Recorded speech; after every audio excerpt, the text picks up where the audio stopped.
walking out back, pulling his beard down, smoking a cigarette. It's like that. I don't want that. That's not what your life's about. We had, I was on a show called Phoenix Tonight. It's a local talk show here a couple months back, and one of the other guests on the show was a female cosplayer, and she had a chance to tell her story, like all the time and the effort and the money and just like the blood, sweat, and tears that goes into creating some of these outfits. And I was completely caught by surprise about like what went into making these type of things.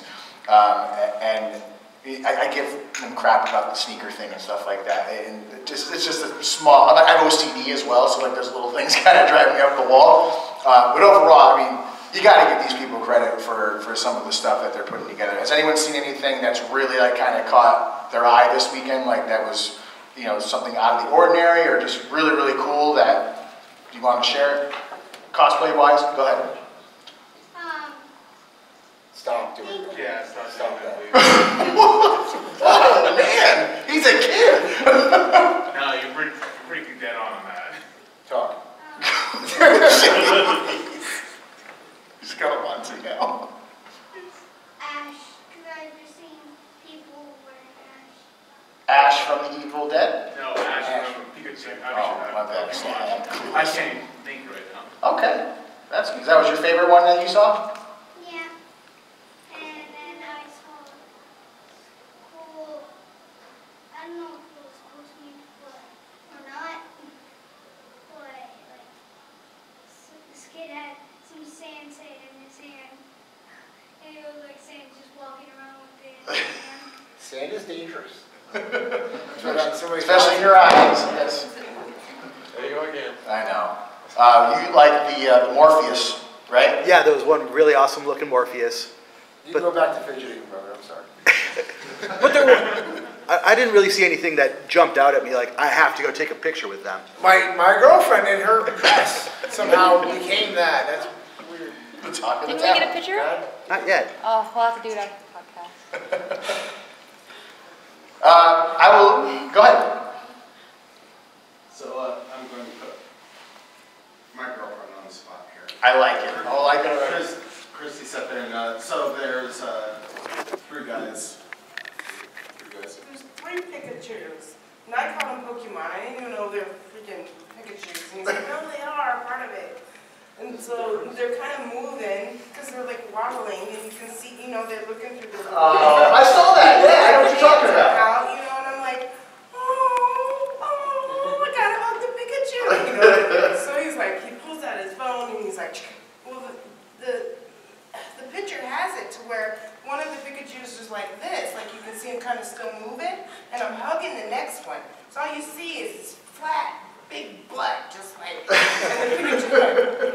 And so I put down to my stepsister, I wrote, I said, so the first Pikachu was saying, run, Fred, the fat lady's a hugger. And that is how you make the best of a bad situation. That's really the theme of this entire. Yeah, the whole weekend. No, you know, that's what I kind of wanted to swing back around to is, again, one of the messages of the show is your whole mindset, your whole way of thinking, the whole way of approaching life. And we talked about the prop ban coming into effect, and everyone handled it very differently. Like, we had the Deadpool that we ran into that had a balloon animal sword. You know, and we're like, oh, that's really cool. She's like, yeah, there's people walking around with baguettes as swords. It's awesome, you know. And you have the person that has a piece of cardboard that says, you know, loading error, weapon didn't load, or something like that. Just getting really creative. And then you have people that their only recourse was to complain about the situation and look at the bad side of it, the negative side of it, and dwell on that. And whether they realize it or not, nothing positive would come from that gripe, from that complaint, from that constant, those youngsters in here, I don't want to say it. And that's what it comes down to. Like, that person probably had a worse weekend here than those other people that tried to get a kick out of it or make the best of it, or said, you know what, just because I can't bring in my gun or my sword or my saber or shield, I'm not going to let that hinder or hamper me from having a fun time this weekend, and a weekend that I look forward to every single year. And I think that's that's a takeaway that I didn't expect. You know, again, because we weren't here since Thursday when we were kind of walking around today, and I'm like, man, some of these people got to be so pissed about not having a part of their outfit, and their whole demeanor is like completely different than what I expected, and I think that's just me being ignorant maybe, or not expect, but they're just like, yeah, it's fine. Like, no, we figured it out, we're good, you know, I'm having fun. And if anything, I mean, take that away from your experience here this weekend. And that's a great way to not only go through ComiCon, but to go through life. Maybe some of the angry people stay home today. Let's hope, right? Maybe they're all tired. You know, the first 3 days of complaining, you know, it can be tiresome. It does wear you out a bit. Like, there's only so much complaining on Facebook you can do before you're just like, oh. Yeah. It's like Alex saying whatever he wants. And I was kind of looking for that, like when I saw the post from ComiCon about the band, the prop band initially. I read through it, and before I could scroll through anymore, I'm like, this is going to get really interesting in the comments section. And thankfully, like I seemed that there was a lot more understanding in those comments than the people that were throwing their hands up and didn't understand why, or you know, you're just trying to make it not fun for us. And but you know what? Like sometimes it's just like the shock of it. You're just upset, and you don't really know how to express that you're upset about something, so you just complain or say to hell with the ComiCon and all that at first, you know, because you're mad that something happened. It's not ComiCon's fault. It's not the vendor's fault. It's not the other people going. Really, it's one guy did something, you know, and they're trying to make the best of it. So it's a lot of it's just like an outrage at first. I'm sure a lot of those people still showed up, still like calmed down and showed up, still had a good time. And that's what we talk about a lot on the show is that negative reaction is default for a lot of us as human beings, and we don't realize that a lot of times. It's way easier to get upset and mad and angry and pissed when something like that rattles our cage and really like screws with our plans. You know, the initial reaction is I'm gonna, you know, bitch and moan about it and complain and tweet about it and Facebook about it, you know, which we've all are guilty of at some point. But it's a lot harder and it takes a lot more work to actually be conscious of your thought process and be like, you know what, yeah, it sucks, but what good is it gonna do if I'm venting in this forum that really isn't going to generate any kind of change?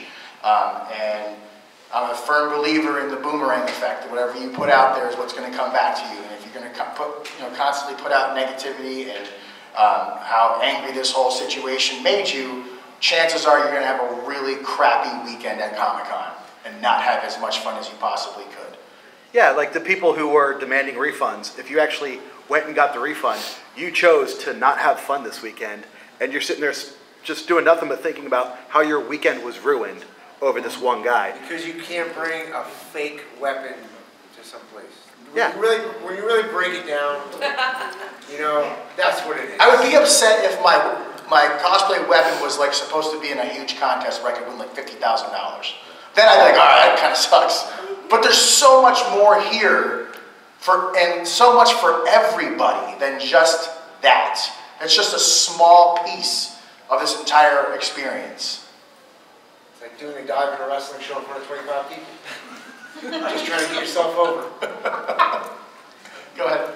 I agree with this because initially I was sitting on this giant hammer and I was just kind of like, at first I was like, oh man, this really sucks, I can't bring it in. But then afterwards I was like, wait, I can work out something else and I don't have to carry it anymore. Right? It was just kind of like, wait, but it's so much better afterwards. That's a great line. You look at the bright side of things. You look at the positive aspect of it. You didn't let it ruin, you know, is it upsetting? Sure. Did it ruin your original plan? At first it was just kind of like, oh man, it was a real bummer. But then afterwards you're just kind of like, you know what, oh well. Exactly. We got started with some guy trying to shoot the place up, and it ended with a comic book artist hitting on my girlfriend. I mean, the world just kind of moves on. The circle of life. Go ahead, Sean, you got something? I was going to say, I think the people hurt the most by this prop ban are a lot of indie wrestlers, because if they can't give each other props on Facebook, what are you guys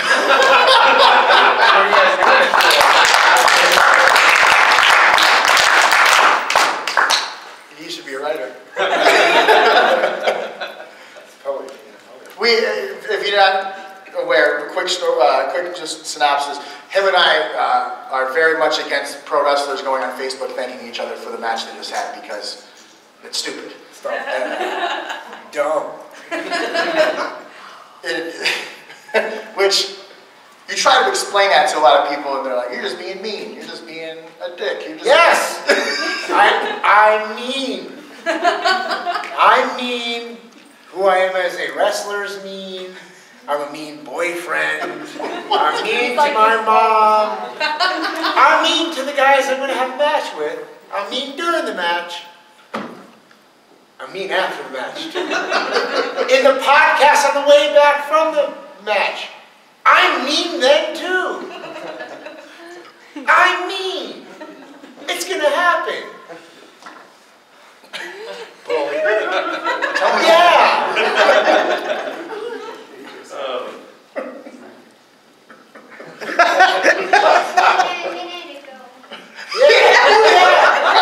You're trying to talk with the fidget in your face. It's freaking me out, man. It's freaking me out. Doesn't matter how old you are, he's gonna be mean. That's it. My niece tried to beat me in a game. And she was like she's 9 years old, trying to skip the rules. I called her a cheater for like 4 hours. And I was fired up. I was fired up. You know, fist pump, I got up, I did a lap. She don't want to play with me anymore. That's my niece. I'm not nice to you, I'm not nice to her. And she loves me for no reason. Other than she's supposed to. Yeah, she loves me. My nephew doesn't even like me. My niece loves me. She loves her Uncle Joe. I beat her in that game, man. What was it? Stratego? Oh, I was fired up. How old is she? I'm gonna just say I know Ray's feeling about beating younger children. In games, right? Yeah, just I had to clarify. You never know with it physically beating kids. If my girlfriend beats me in Uno, she gets in my face and I'm mad. We played, because she kept beating me. We played for like over an hour the other night. Until I won enough games to feel okay. You know, and she gets all laughing and yelling in my face. And I just shot for them. We're not done yet. We're done when I say we're done. How do you think you get those draw fours?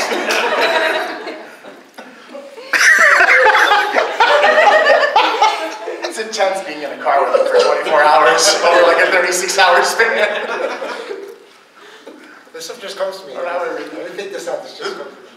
Between Thursday evening and Saturday afternoon, the most untense time in the car was when he was sleeping. Well, awake, they're nervous. When I'm driving, they're really nervous. To give you some insight on the driving situation. Disclaimer, don't text and drive, please. Joe. No, hey, let's not jump to conclusions. I text my girlfriend that I'm not texting and driving. He watches movies and drives. He does that. Because that's so much safer. I wasn't there for the first offense, but I heard the story firsthand. They were driving. I didn't want to be distracted by the rain and the traffic in San Francisco, so I was watching Legends of Tomorrow. While he was driving, and there was, I don't know if there was a close call or... No. Just... Gary just woke up and noticed and went back to sleep. Because there's been a couple of times like there's like a jerk in the wheel or something, and not that he's on the phone, but we'll like get startled, like awake. Hey, Joe, you all right? Yeah, I was just sleeping. It's fine. Have you ever had a nightmare about getting in a car crash? Yes. While you were driving in the car?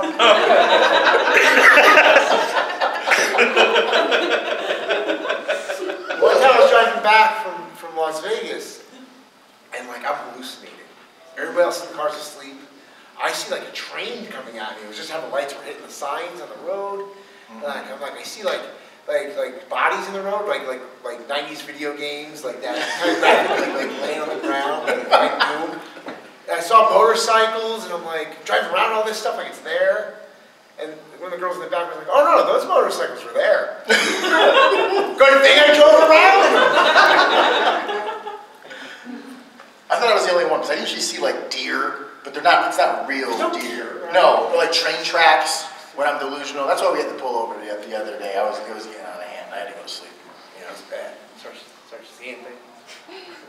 Then when I'm home, I have nightmares about driving off, like, there was like dunes in the desert, but on the way to Vegas, I had like nightmares about that. I don't like driving. Stop sleeping when you're driving. I try not to, but you guys, the sound of your snores are so lulling. I just want to point something out really quick that I didn't realize. Dustin, do you have a WWE fanny pack that looks like a WWE Championship belt? Damn right he does. Hold this up, hold this up. Can we get a look at this thing? Because I'm jealous. yeah, it's getting stolen before we leave here. No. That's a real thing, huh? Yeah. Yeah. Yeah. Can we see it? Show the Back, yeah, show the rest of the room here. You gotta hold it right. Hold it up, man. The champ is here!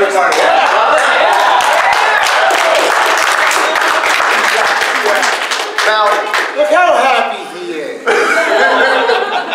She's looking at me like this is all my fault. Look how happy he is. now part of the breaking in process in wrestling, if depending on who and when you came up with, is you have to have a fanny pack.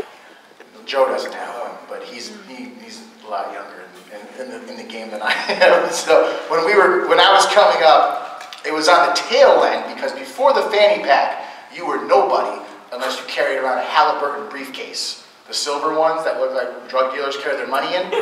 Like, that's what all the old timers were. Like in the movie. You guys know. Not in life, in the movie. Yeah. They don't do that in real life. So in the movies they have the shiny suitcase. So you have to have a fanny pack. Like, that's what I was taught. You got to, like, that's part of the process. And at first I'm like, I'm not going to be caught dead wearing a fanny pack. I'm sorry. Oh, there's a word for that I'm not going to use on the podcast. Thank you. Like rhymes.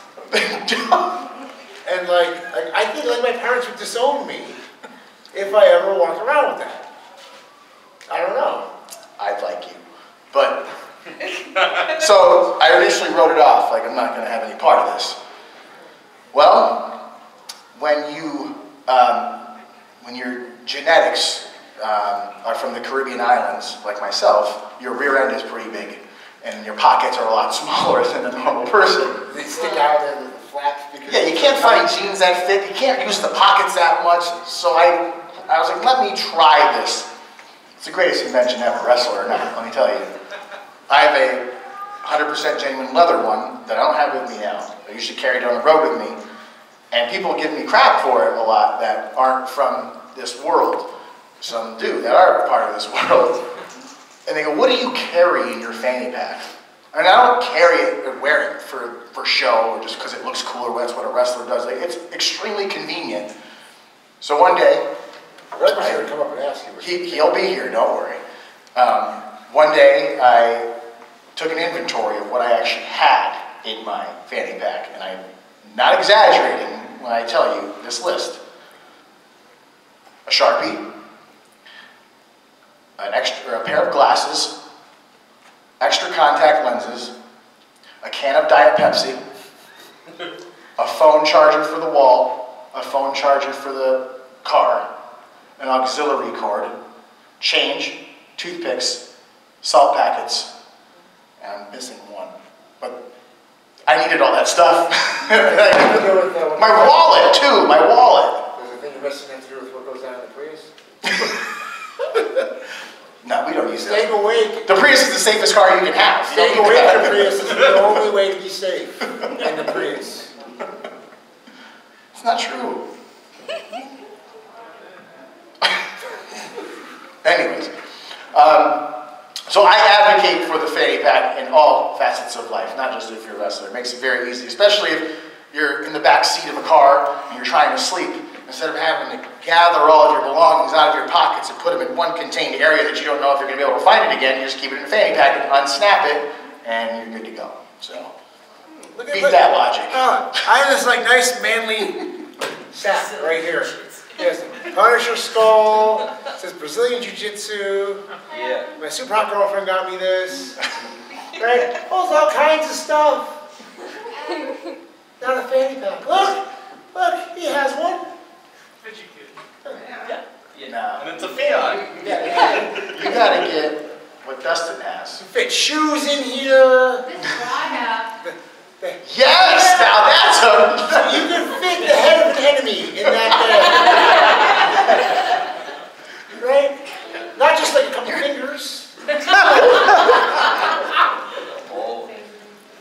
So you have to bring something back for tribute. You're not going to bring a thumb. So Joe, what's your view on the male romper? Looks comfy. The male romper? You ever been in like, it's not just going to the bathroom, it's like, you ever been in like a public bathroom, and for some reason by the toilet, there's always a puddle of water? Yeah. You hope it's water. You imagine it's a fluid that will not get you any like hepatitis, right? You would hope. Right?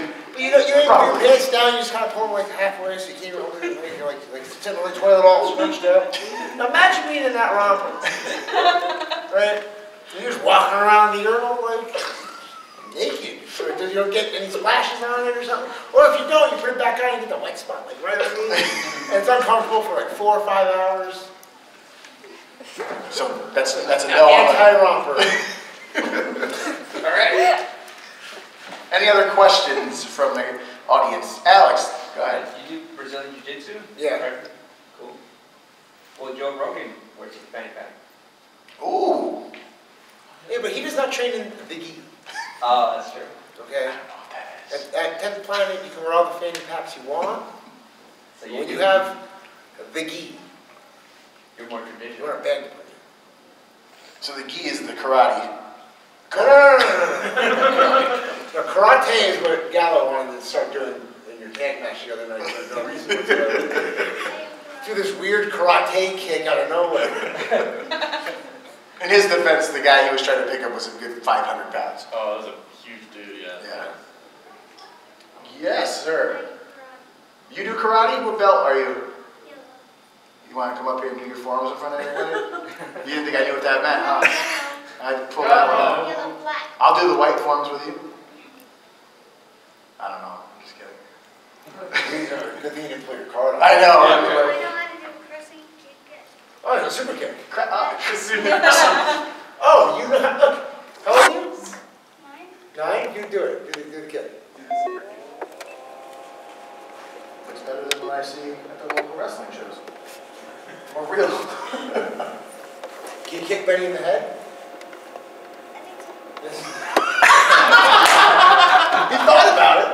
He didn't want to give us a Try to stand up or just kind of sit down? It's more impressive if you stand up. You're tall. Okay. It's right there. No, don't. Oh, But kick him for real. yeah, you Now you can kick him. Go ahead. Now's your time. remember your training. You gotta, the kick only works if you stop your leg. So you go to kick him, slap your leg. Stay away from the dark side. There you go. There you go. Good job, man. Good job. There you go.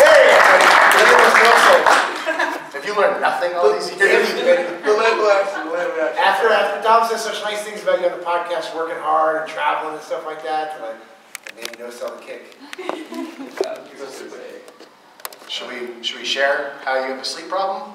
Yes. Gallo caught some of that. I think you had close enough on it. So Benny, this young man here, has been coming on the road with us for a few years now, and he's very helpful. When we get to the shows, he's very, he's a go-getter. He does whatever is asked of him. He's trying to make his way into becoming a professional wrestler. At the one PCW show, he had to go buy tape for Rob Van Dam. Because after 25 years of wrestling, he doesn't remember the tape. Weird how that works. Tape. I didn't even ask for the No, weird thing is I had Blackburst tape, and I said I didn't. But that was before I knew Benny had to go to the store to get it for me. So I did feel a little bit bad, but then I remember I really cared. Oh, jeez. So Benny is very helpful and does what's expected of him, except he sleeps very loudly, and he can't stay awake in a vehicle for any extended amount of time unless it's his own car and he's driving it. So, should I play? Yes. It's up to you. I don't know if I'm allowed to. I don't know if it'll work. But Benny snores. Very, very, very, very loudly. Allegedly. Wake you up from death. Allegedly. Not allegedly. No. Not after this. Oh, this will work.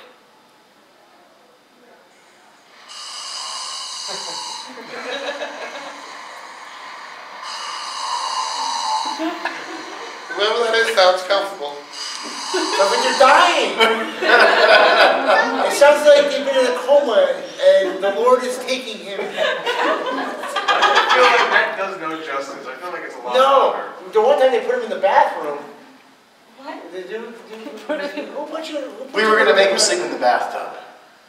Did that happen? Not with the water on. And they videoed it, and it sounded like the snore was louder because it's echoing against the porcelain. And then they put me in the closet. We did put you in the closet one time. Yeah, it's wrestling. Everybody's kind of in the closet. We had a kid And then Dom viciously assaults me with a pillow. Oh, it was a pillow fight. Oh, Yeah. you guys had a pillow fight. Was he wearing his wrestling gear during this pillow fight? No. My go-to move whenever I have to share a room with someone is if they're sleeping or I'm trying to sleep and they're near me and they start snoring and whip them in the face with a pillow. And it jostles them awake and they don't know where they are, what just happened. And I pretend I'm sleeping. And then they usually fall back asleep quite fast and do it again and I will continuously do it until they stop. And then the next morning they're like, oh, I had a dream I was getting punched in the face. That's weird. Crazy. Crazy how that happens. We got time for any questions, and we're going to wrap up because we're running out of time. I have a good one. What's Yeah. your favorite no-sell moment with your competitor? Like, if you ever got mad or something? Oh, so as in like no sell. If I do something to them, they act like it didn't happen. Yeah. They usually don't because they know if they do, I'll really hurt them. And I'm not kidding. That's the difference between like him and I and other people out there is. If you're not going to sell for me, I'll make you. Because I like to make wrestling look real. That's just me and him and our friends, our fellow bully people. Which that's what I was taught when I was coming up. The old timers would say, if you have to make this, if you want to be a professional wrestler, you need to make the people believe what you're doing. You don't want to be that hokey guy that people laugh at instead of laugh alongside. So I was always taught, if someone's not going to do business with you, you make them do business. And professional wrestling, whatever anyone wants to say about it, whether it's fake or real or whatever, you have to be tough to do it. I mean, the injuries are very real, the physicality is very real. And if we work together as best as we can, and if one of them doesn't want to work with you, you make him work. That's the way, some can do it better than others. So So you don't want to be the guy who looks like he can't dab or do anything cool? I don't dab. No, there's the guys that dab suck. Watch out. He doesn't dab. I'm not pointing out he doesn't dab. No comment on that one? Because it's going to go down a rabbit hole. He was trying to trick you into Devin. And I think that was a little conspiracy between both of them. No. Oh. This kid tries to get me killed. That's what he tried to do. Yeah. All right. I don't dance, I choke people. That got his attention. Anything else from anyone? Questions, comments? Well, I thank you all for coming to this little Q&A, powwow, whatever you want to call it. Don't forget to listen to the Nothing to Prove podcast every Monday. Tomorrow's episode will be the episode that we recorded here on Thursday. So, nothingtoprovepodcast.com. Thank you, guys.